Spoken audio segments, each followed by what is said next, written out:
Hello everyone, welcome back to my channel Aditi once again.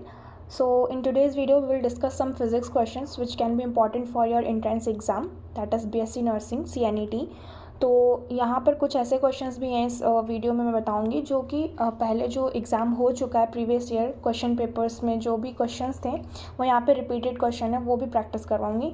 इस video में मैं जितने भी क्वेश्चन कराऊँगी ये ऑलरेडी आस्क्ड क्वेश्चन है, किसी ना किसी एंट्रेंस एग्ज़ाम में पूछे गए हैं, नर्सिंग के ही अदर स्टेट के हैं, राइट। तो ये जो थ्योरिक पोर्शन होता है वो थ्योरेटिकल क्वेश्चन है इसमें जो मैं आप लोगों को प्रैक्टिस करवाने वाली हूँ। यहाँ पे फर्स्ट क्वेश्चन बोल रहा है that mirage is due to, mirage किसकी वजह से होता है। ऑप्शंस दिए हैं equal heating of different parts of the atmosphere, magnetic disturbance in the atmosphere, depletion of ozone layer in the atmosphere, unequal heating of different parts of the atmosphere. तो mirage जो होता है वो अनइक्वल हीटिंग की वजह से होता है of different parts in the atmosphere. So the correct option is D. Next question, a light year is a unit of, light year किसकी यूनिट है। ये क्वेश्चन भी काफ़ी बार पूछा गया है, ऑल्दो ईजी क्वेश्चन है बट फिर भी ये क्वेश्चन पूछे गए हैं, दैट्स वाई मैं यहाँ पे आप लोगों को प्रैक्टिस करवा रही हूँ। ऑप्शंस है time, light, intensity of light और the distance. The correct answer is D, that is distance. जो लाइट ईयर है वो डिस्टेंस की यूनिट होती है। The light from the sun reaches us in nearly, जो लाइट होती है वो सन से अर्थ में कितने टाइम में पहुँच जाती है। ऑप्शंस हैं 8 minute, 4 minute, 2 minutes, 16 minutes. So the correct answer is A, that is 8 minutes. ये क्वेश्चन जो है वो आपका CNET 2022 में सेम क्वेश्चन पूछा गया था विद द सेम ऑप्शंस, तो इसका करेक्ट आंसर होगा A, that is 8 minutes. Dash is not used in field of physics, इनमें से कौन सा ऐसा ऑप्शन है जो फिजिक्स के फील्ड में यूज़ नहीं किया जाता है। Stock value, latent heat, nuclear fusion और the refractive index. So the correct answer is A, that is stock value. The working principle of a washing machine is, washing machine किस principle पर work करती है। Diffusion, centrifugation, reverse osmosis और the dialysis. तो correct answer होगा B, that is centrifugation. The speed of light will be minimum while passing through, speed of light किस में सबसे कम होगी जब लाइट किससे पास हो, वाटर से, एयर से, vacuum, glass. Correct answer is D, that is glass. जब लाइट ग्लास से पास होगी तो स्पीड उसकी सबसे स्लो हो जाएगी, यानी सबसे कम हो जाएगी। The star appears to move from east to west because, जो स्टार्स होते हैं वो ईस्ट से वेस्ट की तरफ चलते हुए क्यों दिखाई देते हैं। ऑप्शंस हैं the earth rotate from east to west, the earth rotates from west to east, all stars move from east to west, the background of the stars moves from west to east. तो correct answer इसका होगा B, that is the earth rotates from west to east. जो stars होते हैं वो हमें east से waste की तरफ जाते हुए इसलिए दिखते हैं क्योंकि जो अर्थ का रोटेशन होता है वो इसके अपोजिट होता है, that is from west to east. Radio carbon is produce in the atmosphere as result of, जो रेडियो कार्बन होता है वो एटमॉस्फेयर में किस वजह से प्रोड्यूस होता है, किसका रिजल्ट होता है। ऑप्शंस हैं यहाँ पे action of solar radiation, particularly cosmic rays on carbon dioxide present in the atmosphere, collision between fast neutrons and nitrogen, nucleic present in the atmosphere, action of ultraviolet rays from the sun on atmospheric oxygen, lightning discharge in atmosphere। Correct answer होगा इसका B, that is collision between fast neutrons and nitrogen nuclei present in the atmosphere। Atmosphere में present जो nitrogen gas होती है उसका nuclei और जो fast neutrons होते हैं उनके बीच में कोलिजन होने की वजह से रेडियो कार्बन प्रोड्यूस होता है in the atmosphere. Nuclear size are expressed in a unit named, nuclear size जो होती है उसको किस यूनिट में हम रिप्रेजेंट करते हैं, टेस्ला में, न्यूटन में, एंगस्ट्रॉम में और द फर्मी। तो यहाँ पे जो करेक्ट आंसर होगा वो होगा डी, दैट इज फर्मी। ये क्वेश्चन भी 2022 एंट्रेंस एग्जाम में आपका पूछा गया है। सारे क्वेश्चन आस्क्ड क्वेश्चन है, इसलिए किसी भी क्वेश्चन को ये ना समझे कि बहुत ईजी है तो हम कर लेंगे, बट ये आए हुए क्वेश्चन है, that's why you have to see it once. Next question, planets do not twinkle because, planets twinkle यानी चमकते नहीं हैं क्यों, जैसे कि तारे चमकते हैं वैसे हमारे जो ग्रह होते हैं वो क्यों नहीं चमकते हैं। ऑप्शंस हैं they are nearer to earth and hence we receive greater amount of light, they are very far away from earth resulting in decrease in intensity of light. पहला ऑप्शन का मतलब ये है कि ये जो है प्लैनेट हैं वो अर्थ के बहुत पास होते हैं इसलिए हमें ज़्यादा अमाउंट ऑफ लाइट रिसीव होती है। दूसरा ऑप्शन बोल रहा है कि ये बहुत दूर होते हैं अर्थ से इसीलिए कम लाइट यानी कम इंटेंसिटी ऑफ लाइट हमें रिसीव होती है। ऑप्शन सी है they emit light of constant intensity, एक ही इंटेंसिटी की लाइट इमिट करते हैं। Their distance from earth does not change with time, time के साथ इनका जो डिस्टेंस है अर्थ से वो चेंज नहीं होता, इसलिए प्लैनेट ट्विंकल नहीं करते। जैसे जो करेक्ट आंसर होगा वो होगा A, that is they are nearer to earth and hence we receive a greater amount of light, क्योंकि ये अर्थ के बहुत ही पास होते हैं, मतलब एज़ कम्पेयर टू स्टार्स के कंपैरिजन में अगर देखें तो जो प्लैनेट्स होते हैं वो अर्थ के काफ़ी पास होते हैं, और हमें जो लाइट उनसे रिसीव होती है वो ग्रेटर अमाउंट यानी ग्रेटर इंटेंसिटी की होती है, इसलिए हमें वो चमकते हुए नज़र नहीं आते हैं।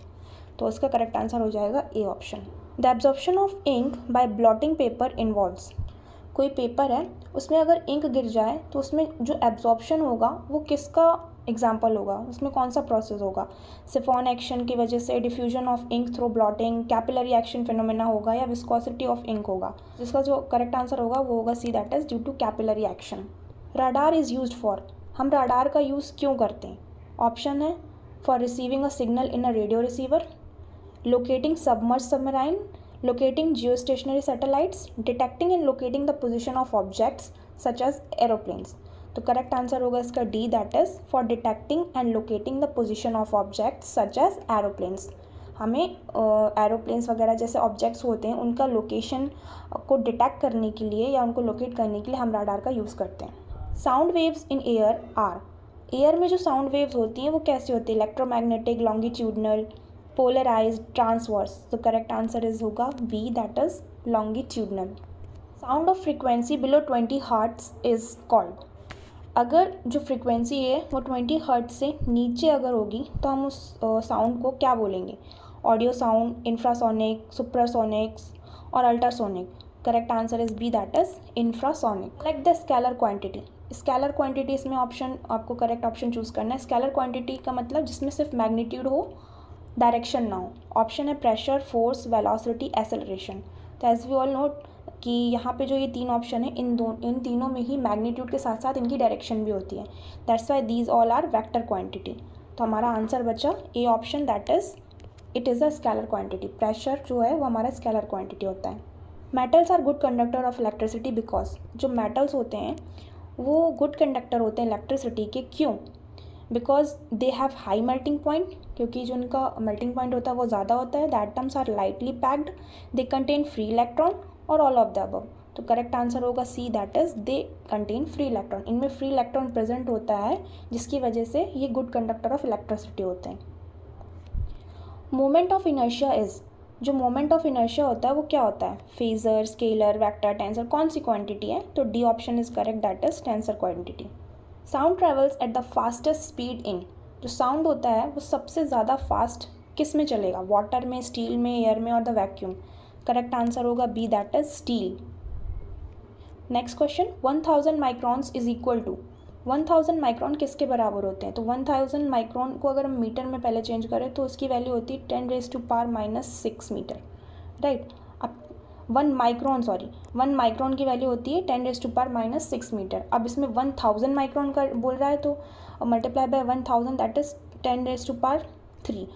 तो जब इसको हम सॉल्व करेंगे तो हमारा जो आंसर आएगा वो आएगा 10⁻³ metre, that is A option is correct. ऐसे क्वेश्चन भी पूछे जाते हैं, ये 1000 माइक्रॉन, ये क्वेश्चन भी आपका 2022 में पूछा गया हुआ क्वेश्चन है। सारे रिपीटेड क्वेश्चन मैं आप लोगों को प्रैक्टिस करवा रही हूँ। Superconductors are substance which, superconductor कैसे सब्सटेंसेस होते हैं?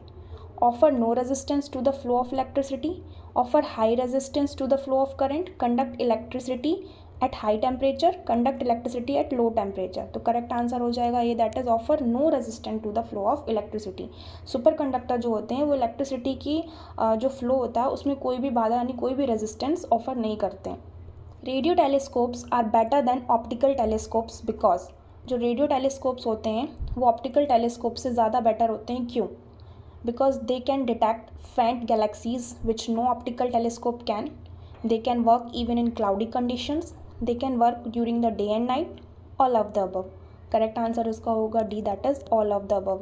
ये पूरा दिन काम कर सकते हैं, डे या नाइट में भी। दे can work even cloudy condition, cloudy अगर बादल हैं या क्लाउडी कंडीशन है तब भी ये काम करते हैं। They can detect the faint galaxies which no optical telescope can, जो अदर टेलीस्कोप नहीं कर सकते, ये दूसरी गैलेक्सीज को भी डिटेक्ट कर लेते हैं। फैंट जो मतलब प्रॉपर तरीके से बाकी टेलीस्कोप से नहीं दिखती हैं, उनसे ये दिख जाते हैं, राइट। तो रेडियो टेलीस्कोप का ये यूज़ होता है, that's why these are better than optical telescope.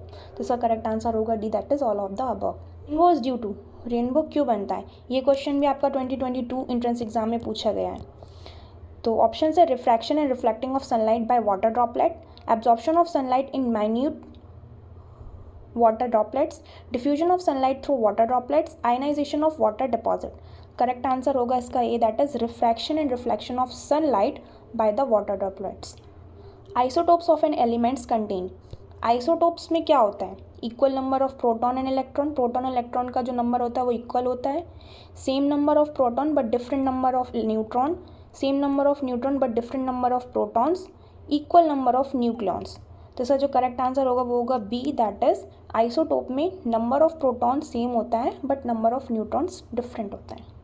The purpose of choke in tubelight, tubelight में हम आपने देखा होगा चोक होता है एक, तो उसका क्या पर्पस होता है, वो क्यों यूज़ किया जाता है, to induce low resistance, to induce high voltage, to induce low voltage, to induce high resistance.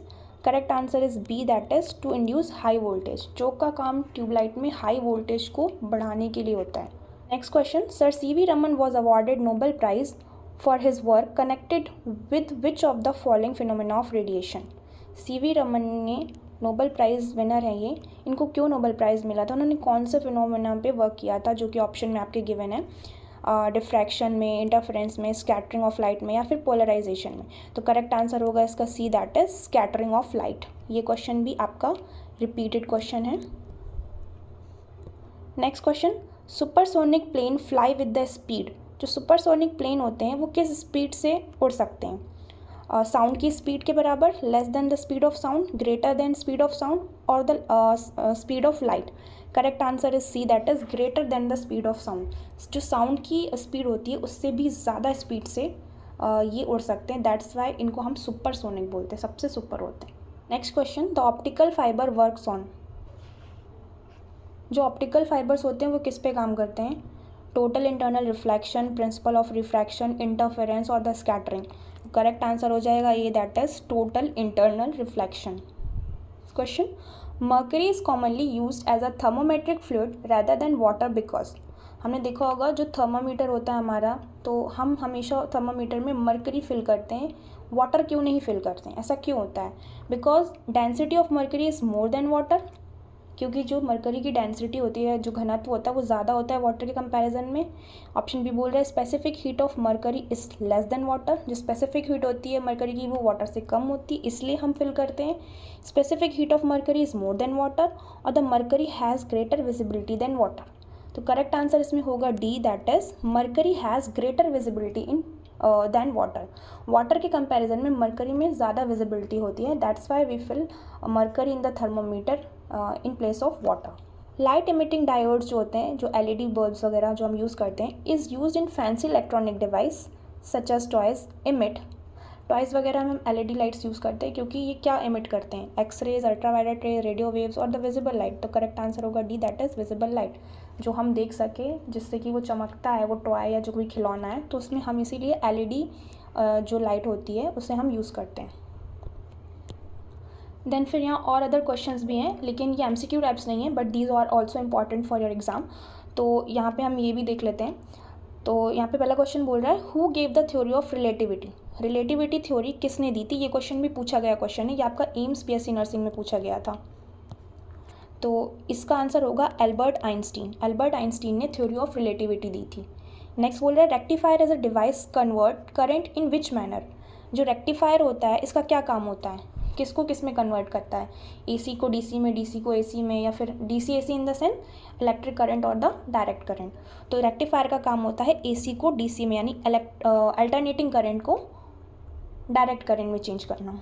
What is the SI unit of mass, mass की एसआई यूनिट क्या होती है, तो मास हमारा किलोग्राम में हम लोग उसको मेज़र करते हैं।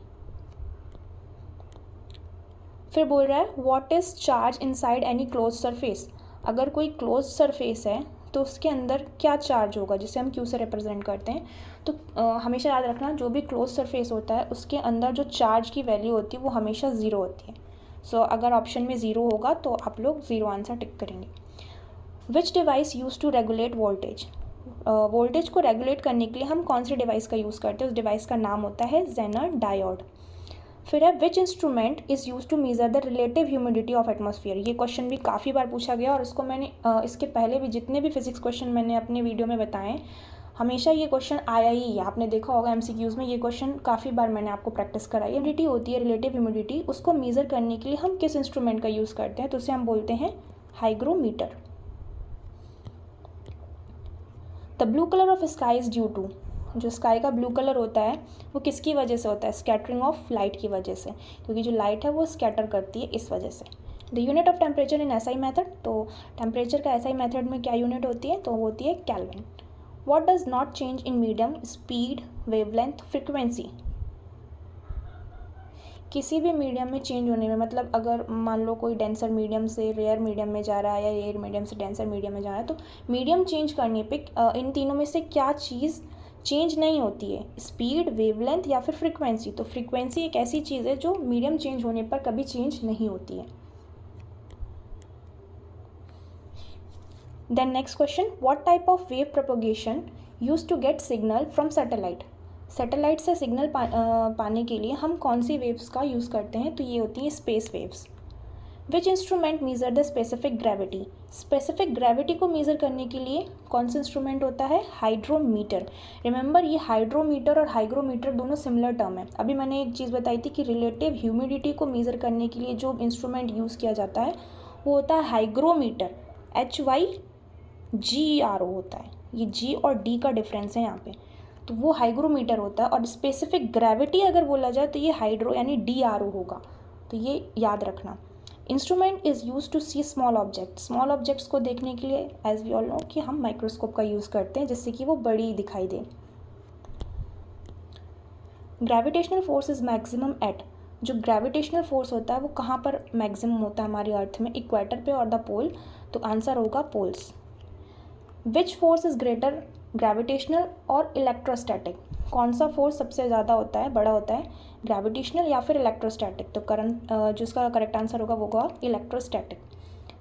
What type of energy use to move a object. किसी ऑब्जेक्ट को एक जगह से दूसरी जगह तक हमें अगर हिलाना है, उसको लेके जाना है, तो उसको मूव कराने के लिए हम कौन से टाइप ऑफ एनर्जी का यूज़ करते हैं। एक हमारी होती है पोटेंशियल एनर्जी, एक होती है काइनेटिक एनर्जी। तो काइनेटिक एनर्जी का यूज़ करेंगे क्योंकि जो काइनेटिक एनर्जी है वो मूवमेंट से रिलेटेड होती है। फिर नेक्स्ट है, is acceleration is a vector quantity. तो यस, क्योंकि इसमें दोनों होती हैं, मैग्नीट्यूड भी होता है और डायरेक्शन भी होता है। What is dimension of strain. तो स्ट्रेन जो होता है वो हमारा डायमेंशन लेस होता है। व्हाट इज़ द ऐसा unit of magnetic flux. Magnetic flux की जो यूनिट होती है वो होती है वेबर। फिर है, which among the following temperature scale is based upon absolute zero.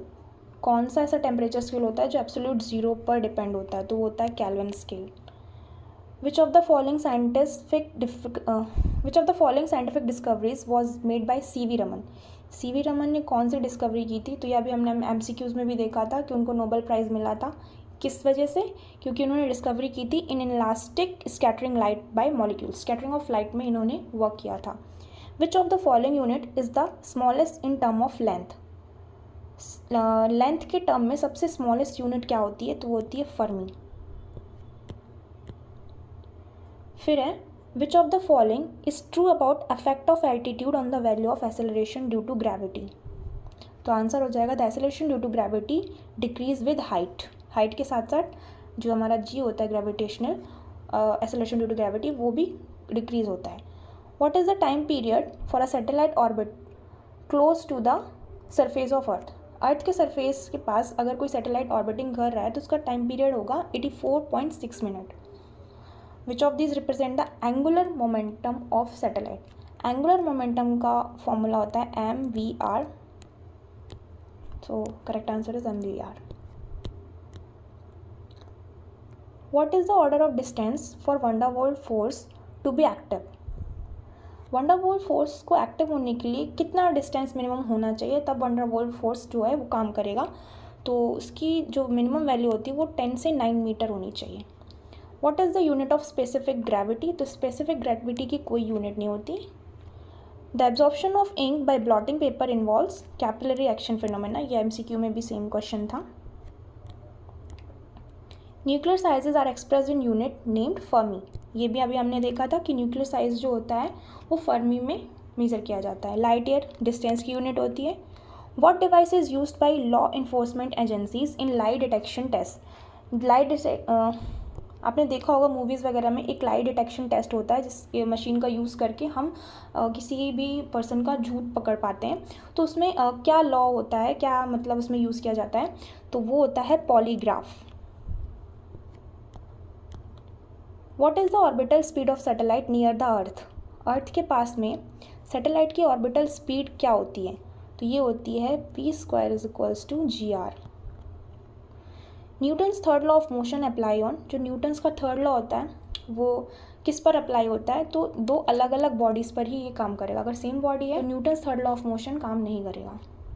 Candela is SI unit of, जो कैंडेला होती है वो किसकी ऐसा यूनिट होती है, luminous intensity. Mileage is due to, अभी हमने एमसीक्यू में भी देखा था, जो माइलेज होता है वो unequal heating of different part of atmosphere की वजह से प्रोड्यूस होता है। लाइट एमिटिंग डायोड का हम यूज़ करते हैं फैंसी इलेक्ट्रॉनिक डिवाइसेस में जैसे कि टॉयज़ वगैरह, due to visible light.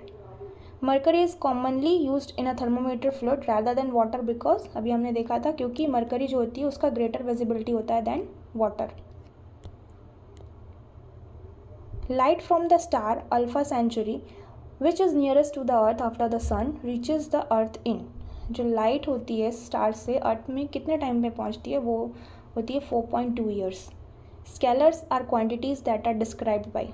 Scalar quantity को हम किससे डिस्क्राइब करेंगे, तो ऐसी क्वांटिटी जिसमें सिर्फ मैग्नीट्यूड हो। मैंने अभी आपको कई बार बताया कि जिसमें सिर्फ मैग्नीट्यूड हो उसे हम स्केलर क्वांटिटी बोलते हैं। तो it can be defined only by magnitude. फिर नेक्स्ट क्वेश्चन है, vector are the quantities that are describe by. तो वेक्टर क्वांटिटी जिनमें मैग्नीट्यूड के साथ साथ डायरेक्शन भी हो तो उन्हें हम वेक्टर क्वांटिटी बोलते हैं। देन फिर last and not the least, यहाँ पे लास्ट जो क्वेश्चन है वीडियो का वो है, what is the metric unit of force. Force की मैट्रिक यूनिट मतलब फोर्स की यूनिट क्या होती है in the sense simple way में, तो फोर्स की यूनिट होती है न्यूटन। हम फोर्स को हमेशा न्यूटन में ही रिप्रेजेंट करते हैं, न्यूटन में ही मेजर करते हैं, राइट। तो 40 क्वेश्चंस तो ये ऐसे ही हो गए और एमसीक्यूज़ में भी मैंने अराउंड 30-40 क्वेश्चंस आप लोगों को शेयर कर दिए। सो ये कुछ लाइक 80+ क्वेश्चंस थे जो मैंने आप लोगों से शेयर किया, और ये जो भी 80+ क्वेश्चंस थे इसमें से 5-10 क्वेश्चन को छोड़ के एटलीस्ट 70+ जो क्वेश्चन हैं आप मान के चलो ये सारे क्वेश्चन आपके कहीं ना कहीं एग्जाम में आए हुए हैं। कुछ क्वेश्चन इसमें से तो ऐसे भी हैं जो एम्स बीएससी नर्सिंग में भी पूछे गए हैं थ्योरेटिकल पोर्शन में, एंड बाकी तो आपका जो इसके पहले जो नर्सिंग एंट्रेंस एग्ज़ाम हुआ है CNET का भी, अदर स्टेट्स का, तो उनमें भी ये क्वेश्चंस काफ़ी बार पूछे गए हैं। तो ये जो भी क्वेश्चन है वो इंपॉर्टेंट हैं, आपके क्वेश्चन में फिर से मतलब आपके एग्ज़ाम में फिर से पूछे जा सकते हैं। तो आप लोग इसको एक बार प्रैक्टिस कर लीजिए अच्छे से। And this is all about today's video. Thank you so much for watching it.